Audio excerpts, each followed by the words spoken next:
जाता है, राही वहीं रुक जाता है।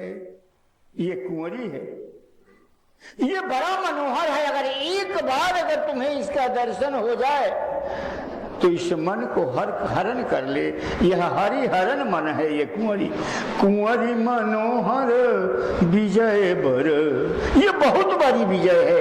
इस विजय को, इस युद्ध में जो विजय प्राप्त कर लिया, उसकी आवागमन की यात्रा समाप्त हो गया। कुंवरी मनोहर विजय बर, कीरति अति कमनी।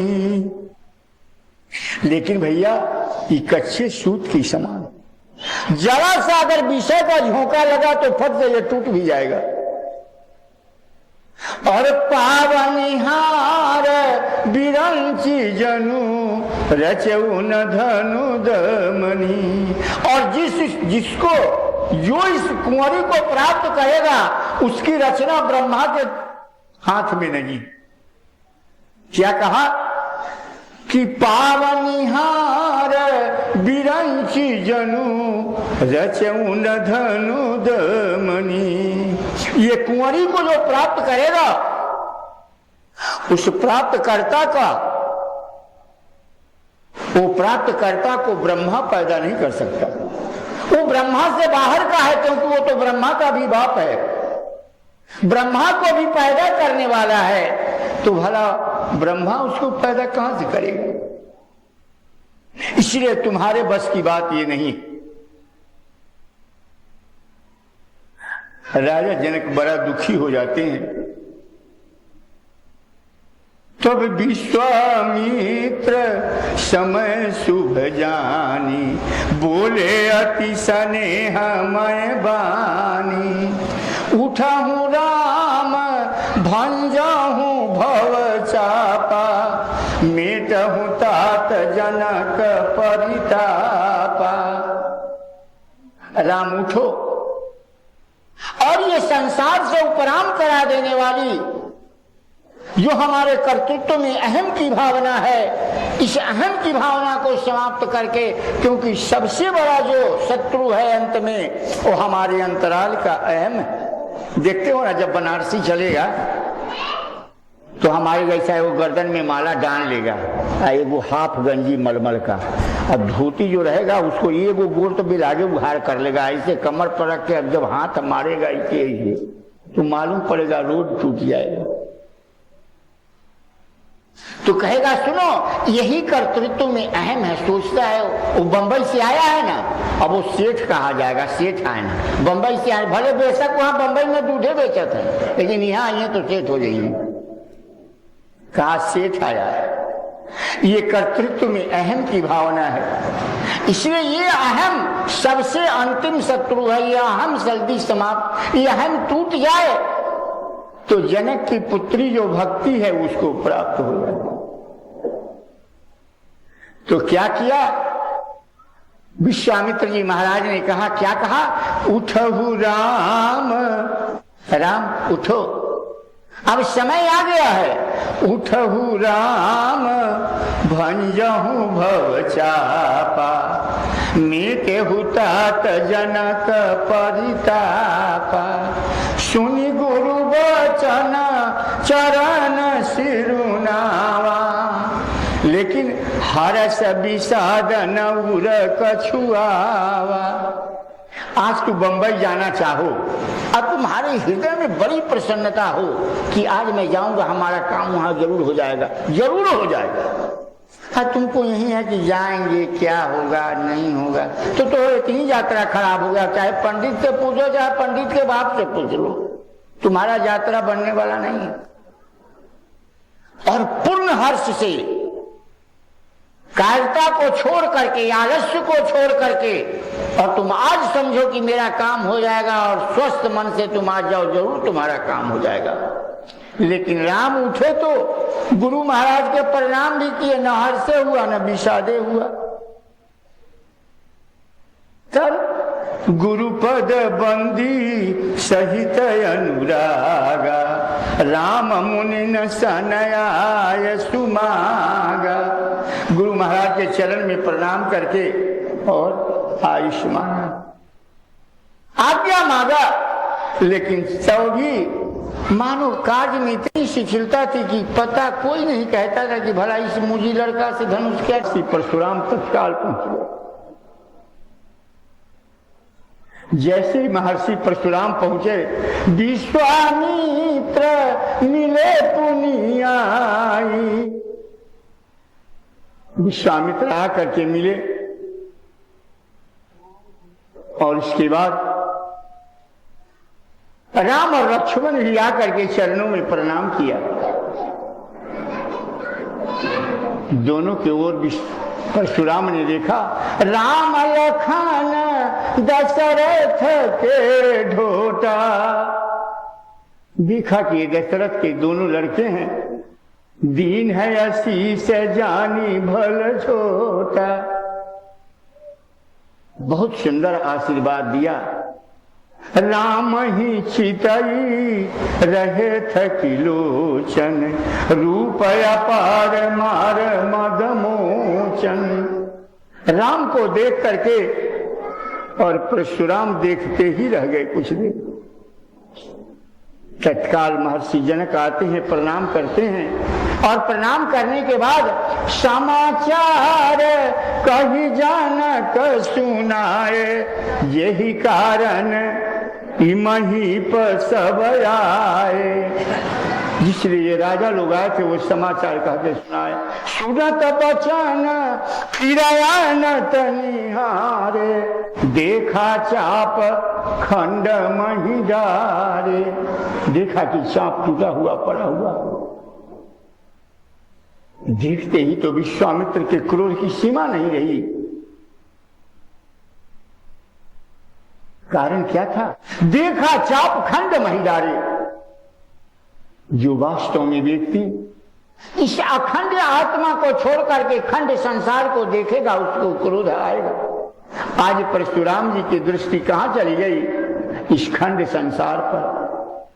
इस अखंड आत्मा पर अगर उस संत की दृष्टि होती तो कदापि उसको क्रोध नहीं आता। उसको क्रोध इसलिए आया कि उस अखंड संसार पर, अरे इस संसार में जो जन्मा है वो तो मरेगा, जो बना है वो ढहेगा।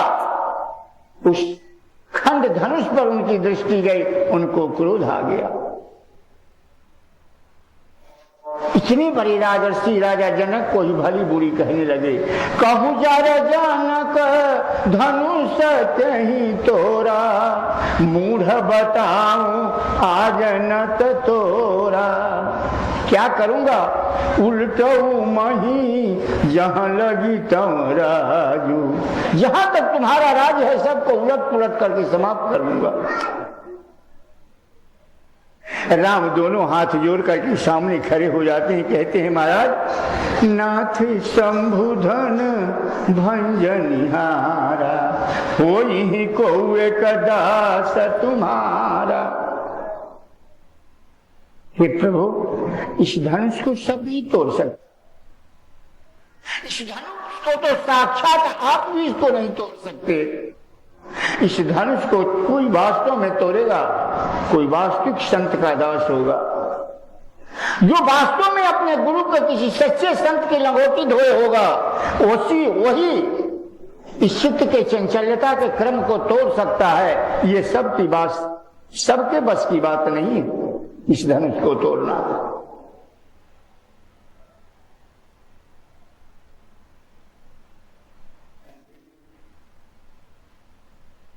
परशुराम जी बहुत क्रोधित होते हैं और कहते हैं ठीक है, तो एक काम कर दो, मेरे मन के भ्रम को हटा दो। ये धनुष जो है ना, ये महाराज विष्णु की धनुष है, इस पर थोड़ी सी तू परतेंचा चढ़ा दे।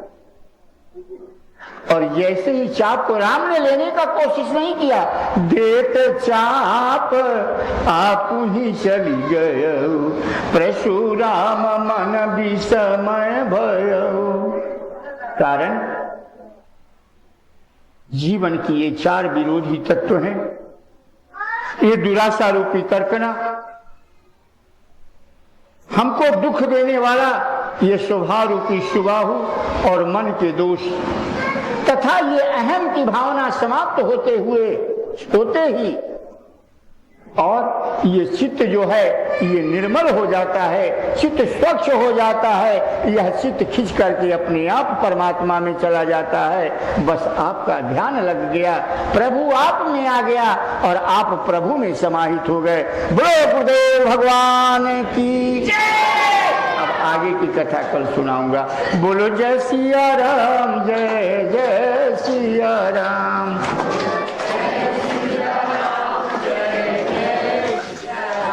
बोलो जय गुरुदेव, जय जय गुरुदेव।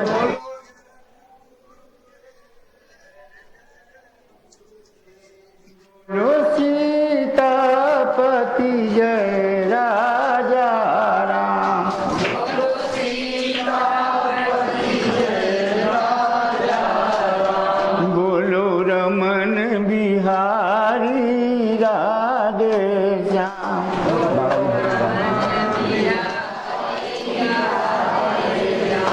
बोलो जय सिया राम, जय जय सिया राम।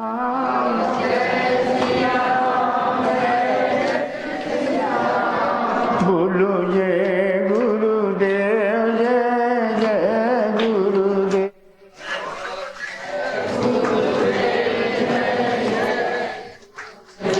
बोलो सीतापति जय राजा राम।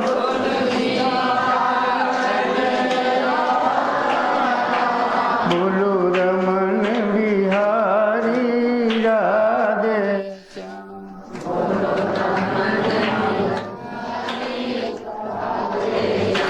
बोलो कौशल्या जी के प्यारे राम।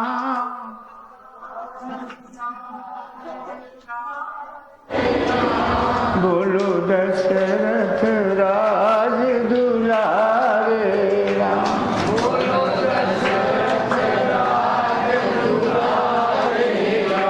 बोलो जय सिया राम, जय जय सिया राम।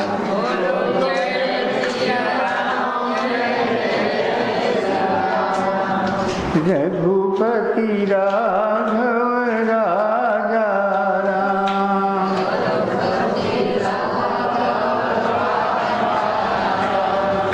राजा राम राजा राधे श्याम।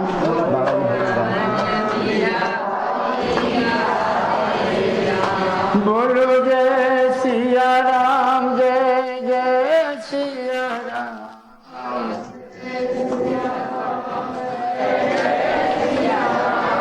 बोलो जय गुरुदेव, जय जय गुरुदेव।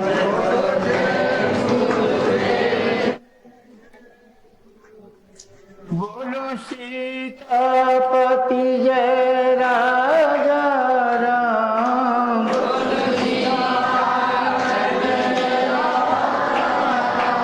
बोलो रमन बिहारी राधे श्याम।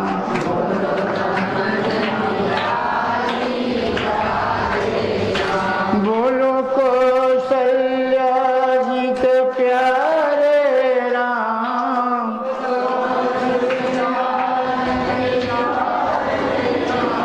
बोलो दशरथ राज दुलारे राम।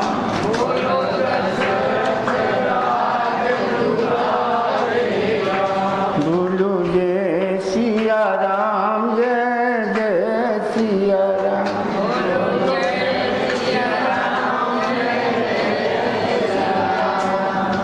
रघुपति राघव राजा राम।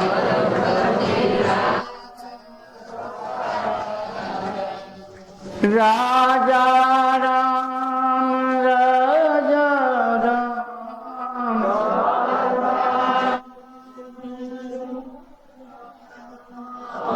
बोलो रे मन सीता राम।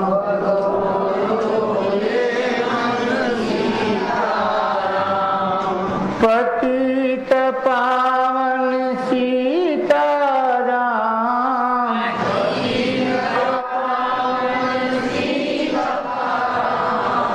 सीताराम जय सीताराम।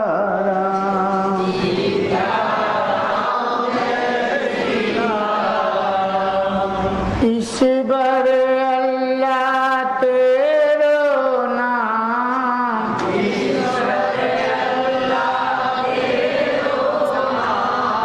सबको सदमति दे भगवान।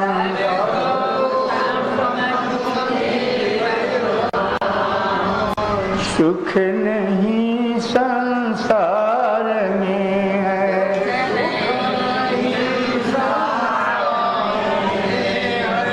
समझ में आता नहीं। विसती दुख रूप का भी,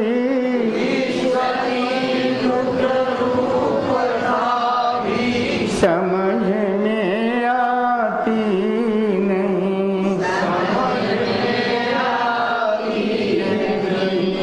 जान में अनजान में प्रभु,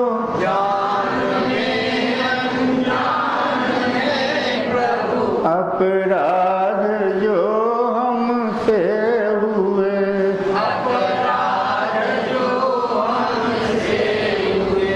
क्षमा ने ऊंचाईता में,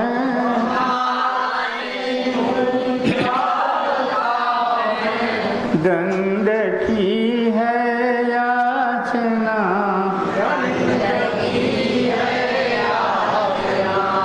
दंड देना मुझ पतित को,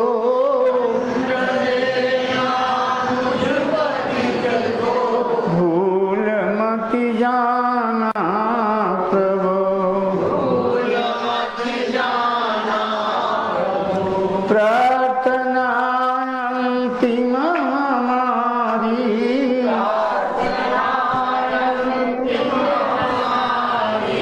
याद रखना है प्रभु,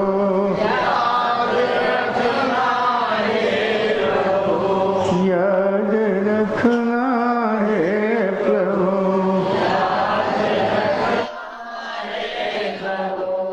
जनों, कथा भी हो रही है और ये श्री कृष्ण जन्मोत्सव के उपलक्ष्य में योगेश्वर गुरु महाराज आपके पास दूरन भी लटके हुए हैं। आज हमारे यहाँ बहुत अच्छे संत सूरदास बाबा जी आपके नजदीक में ही रहते हैं, आए हुए हैं। आप इसी प्रकार से शांति बनाए रखें। वो एक दो भजन आपको सुनाएंगे, उसके बाद तब आप प्रसाद खा लो ना। प्रसाद खाने से मुंह हाथ जूठा थोड़ा ही होता है। आप बैठे रहो, भजन सुन के फिर तत्काल चल लगा।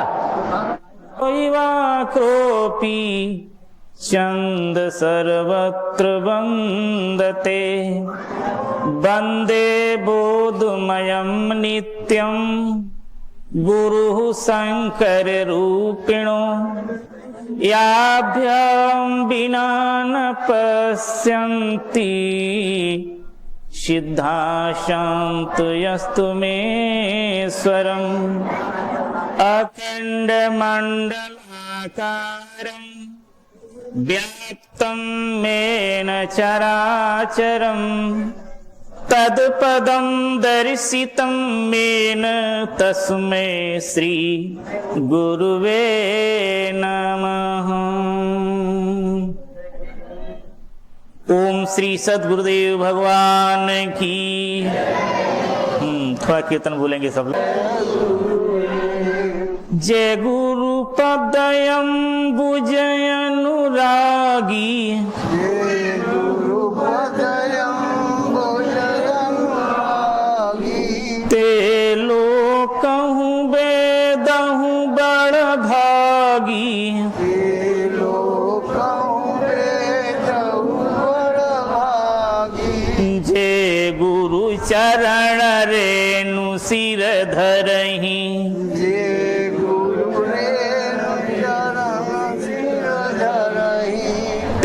जन सकल विभव बस करहि, जन सकल विभव बस करहि। जय गुरुदेव जय गुरुदेव। ओम जय गुरुदेव जय गुरुदेव। बंदा हूँ गुरु पद पदुम परागा, गुरु पद पद्म परागा। सुरुचि सुवास सरस अनुरागा, सुरुचि सुभाष सरस अनुरागा। श्री गुरु पद नख मणिगण ज्योति, गुरु पद नख मणिगण ज्योति। सुमिरत दिव्य दृष्टि होती, सुमिरन दिव्य दृष्टि होती। दलन मोह तमसोस प्रकाशु, जलन मोह तमसोस प्रकाशु। बड़े भाग्य उरया वहीं जासु, बड़े भाग्य उरया भैयासु। उघर ही विमल बिलोचन ही के, उभरहि विमल बिलोचन हियके। मिटहि दोष दुख भव रजनी के, मिटहि दोष दुख भव रजनी के। सूझहि रामचरित मणि मानिक, सूझहि रामचरित मणि मानिक। गुप्त प्रगट जहाँ जो जही खानिक। गुप्त प्रगट जहाँ जो जही खान। ओम जय गुरुदेव जय गुरुदेव। ओम जय गुरुदेव जय गुरुदेव। अब प्रभु कृपा करहूँ यही भांति, जब प्रभु कृपा करहु यही भांति। सब तजी भजन करहूँ दिन राति। सब तजी भजन